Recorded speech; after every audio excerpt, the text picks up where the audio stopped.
Hi guys, welcome back to our channel. इस video के अंदर हम डिस्कस करने वाले हैं आपका AECC subject environmental science theory into practice.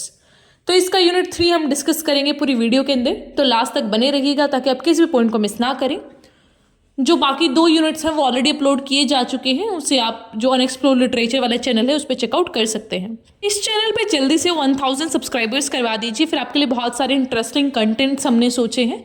So will try कि हम आपको बहुत ऐसा नए तरीके से सारी चीज़ें समझा सकें। वो ट्रेडिशनल जो मेथड होता है उससे थोड़ा हटके विल स्टार्ट समथिंग न्यू। तो आपके सपोर्ट पे डिपेंड करता है how will take this journey ahead. So please support.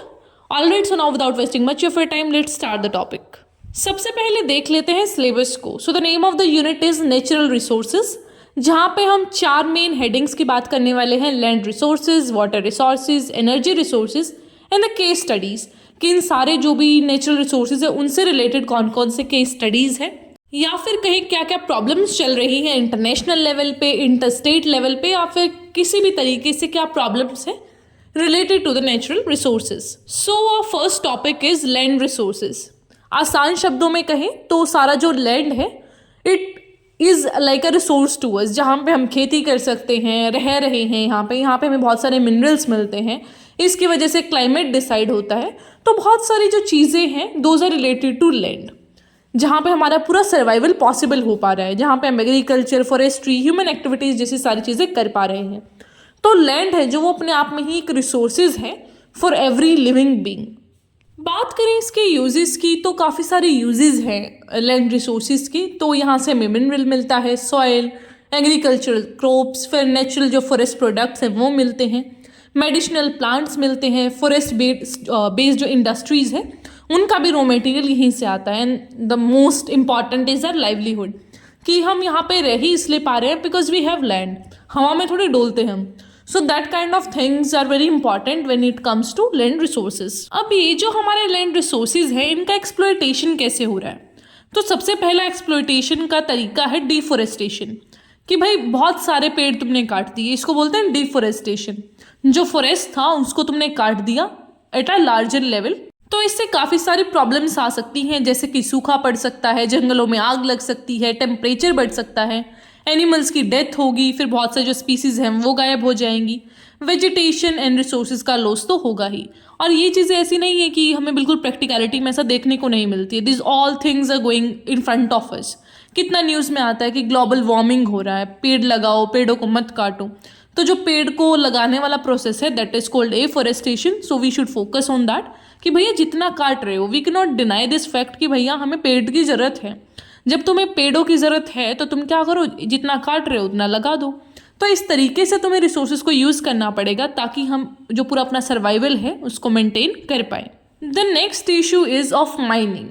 तो इसके अगर हम इन्वायरमेंटल इम्पैक्ट्स की बात करें, देखो माइनिंग का मतलब क्या होता है, ऐसा नेचुरल रिसोर्सेज को एक्सट्रैक्ट करना, मतलब ऐसा खदान टाइप में खुदाई कर करके सारे नेचुरल रिसोर्सेज को एक्सट्रैक्ट करना। जब आप इतना खुदाई करते रहोगे तो क्या होगा, जो पहाड़ियाँ हैं, जो लैंड है वो बहुत खोखला होने लगेगा। तो अभी हम कितना सुनते हैं कि लैंड स्लाइड्स हो रहे हैं। तो वो जो इशू है उससे क्या रहता है, प्रॉब्लम्स क्या क्या राइज होती हैं। सबसे पहली बात तो पोल्यूशन होता है, एयर में पोल्यूशन होगा और नॉइस पोल्यूशन तो होता ही है। देन इज वाटर पोल्यूशन, कि आप जो अपना वेस्ट मटेरियल है उसको सप्लाई कर रहे हैं वाटर बॉडीज़ में। डिस्प्लेसमेंट ऑफ वाइल्ड लाइफ, कि जो वहाँ पे जीव जंतु रहते थे आपने उनको हटा दिया। Then is erosion and sedimentation, तो यहाँ पे जो लैंडस्लाइड वाली जैसी प्रॉब्लम्स है, मतलब वो जो इरेज हो जाता है पूरा एक फॉर्म, ये अपर प्लेटफॉर्म ऑफ द लैंड, तो उससे भी प्रॉब्लम्स आएंगे। सॉइल का डिग्रेडेशन होगा, सब्सिडेंस होगा। तो इन जो सारी प्रॉब्लम्स है उनका एक जो रीज़न है that is mining. Now the third thing is dam building, कि जब भी हम एक डैम बनाते हैं तो वहाँ पे जो नेचुरल स्पीसीज़ हैं वो इफ़ेक्ट होती हैं, जो लोग वहाँ रह रहे थे वो इम्पैक्ट होते हैं। तो इससे क्या होता है कि डिफरेंट जो ऑर्गेनिजम्स हैं, ह्यूमंस हैं, वाइल्ड लाइफ है, सब पे इम्पैक्ट पड़ता है। So because of that all people are impacted, और उससे फिर उनका डिस्प्लेसमेंट होता है। फिर माइग्रेशन की वजह से और भी सारी जो ह्यूमन लेवल पे प्रॉब्लम्स है वो ज़्यादा आती हैं, और वाइल्ड लाइफ है जो वो एक्सटिंक्ट हो जाती हैं। अभी हम देखने को मिलता है कि भाई जो टाइगर्स हैं वो कम हो रहे हैं, बहुत सारी जो और स्पीसीज़ हैं। तो काफ़ी न्यूज़ में आता है कि ये चीज़ें वनरेबल है, मतलब ये प्लांट या फिर एनिमल स्पीसीज़ ये वनरेबल है, ये एंडेंजर्ड है। तो वो किस लिए हो रहा है, इन्हीं सारी प्रॉब्लम्स की वजह से हो रहा है। कहीं हम माइनिंग कर रहे हैं, कहीं डैम बिल्डिंग कर रहे हैं। तो ये जो ओवर एक्सप्लॉयटेशन चल रहा है लैंड का, that causes a lot of problems. Now the second resource is water resource. तो पानी भी अपने आप में एक रिसोर्स है. वो नेचुरल फॉर्म में हो सकता है, समुंदरों में, या फिर ओशंस, रिवर्स, किसी भी फॉर्म में, या फिर आर्टिफिशियल फॉर्म में भी हो सकता है ह्यूमन में, जैसे कि हम रिजर्वायर्स बना देते हैं, डैम बना देते हैं, पोंड, आर्टिफिशियल लेक, ये सारी चीज़ें. अब ये तो हमें पता है पानी कितना इंपॉर्टेंट है, ये बताने की बिल्कुल ज़रूरत नहीं है. लेकिन अब इशू आता है कि इंटर वाटर डिस्प्यूट्स क्या चल रहे हैं. क्योंकि एक नदी है जो, अब स्टेट्स को तो हमने अलग कर दिया, अब नदी को तो काट के आधा नहीं कर सकते थे ना. अब वो तो जैसा उनका नेचुरल पाथ है वो ऐसे ही बह रही हैं. तो बहुत सारे वाटर डिस्प्यूट हो जाते हैं. कोई स्टेट बोलता है कि मेरे को ज़्यादा पानी चाहिए, दूसरा वाला बोलता है मुझे ज़्यादा चाहिए.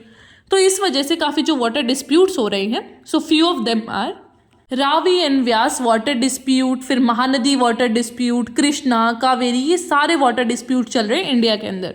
अब ऐसा तो है नहीं कि हम लड़ते हैं, तो इंटरनेशनल लेवल पे भी बहुत सारी प्रॉब्लम्स है, जैसे कि tigris and Euphrates river, Mekong basin जो कि चाइना और अदर एशियन कंट्रीज़ के बीच है, Aral Sea crisis, Egypt and Ethiopia, India Pakistan के बीच कौन सा है, इंडस वाटर ट्रीटी का जो है वो पूरा, कि पाकिस्तान बोलता है कि हमारे पास कम पानी आ रहा है, इंडिया रोक ले रहा है पानी को. तो ये समस्याएं हर जगह चलती हैं.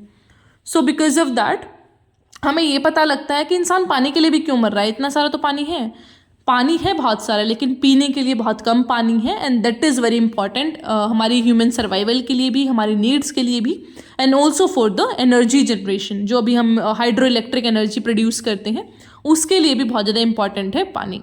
Then the next are energy resources. तो हमारे जो एनर्जी रिसोर्सेज हैं वो दो टाइप के होते हैं. पहला है रिन्यूएबल, दूसरा है नॉन रिन्यूएबल. मैंने पहली वीडियो में बताया कि रिन्यूएबल का मतलब है रीन्यूएबल, मतलब जिसको रिन्यू किया जा सके. नॉन रिन्यूएबल, इसको तोड़ के आप अगर पढ़ेंगे तो नो मतलब नहीं, रिन्यूएबल जिसको नहीं किया जा सकता, रिन्यू. तो जो रिन्यूएबल है उसमें क्या आ सकता है, अब हवा तो बहुत सारी है, उससे आप एनर्जी कितनी बार भी बनाओ. पानी बहुत सारा है, अब ये थोड़ी कि पीने वाले पानी से ही बनाना है, कैसे भी पानी से बना लो वो तो. देन इज सोलर, फिर जियोथर्मल, बायोमास, ये सारी एनर्जी हमारी रिन्यूएबल है. Then on the other hand is non renewable energy, जहाँ पे ऑयल होता है, कोल, न्यूक्लियर और नेचुरल गैस, ये लिमिटेड है. अब ये नहीं है कि मैंने आज रख दिया पौधा उगा दिया कोल का तो कल उग जाएगा, वो ऐसा नहीं होता. कोल को बनने में बहुत सारे थाउजेंड्स ऑफ ईयर्स लगे हैं, मिलियंस ऑफ ईयर्स लगे हैं. जब किसी चीज़ का बरियल हुआ, फिर उसके ऊपर डिपोजिशंस हुए, तो वो एक दो दिन का काम नहीं है कि अभी मशीन में डाला और उस साइड से कोल निकलेगा. This kind of things are not practical. तो हमें ये जो सारे रिसोर्सेज हैं जो नॉन रिन्यूएबल हैं उनको सेव करना होगा, ताकि हम अपनी जो नीड्स हैं उनको पूरा कर सकें, जो अदर जो सब्स्टिट्यूट्स नहीं हैं उन चीज़ों के. अब आप सोचेंगे कि आपने प्रॉब्लम्स तो इतना बता दिया, एनर्जी फिर यूज़ कैसे करें, किस टाइप की एनर्जी हम यूज़ करें. तो अब ये जो सारा मेंशन मैंने किया है, इस टाइप की एनर्जीज को आप यूज़ कर सकते हैं.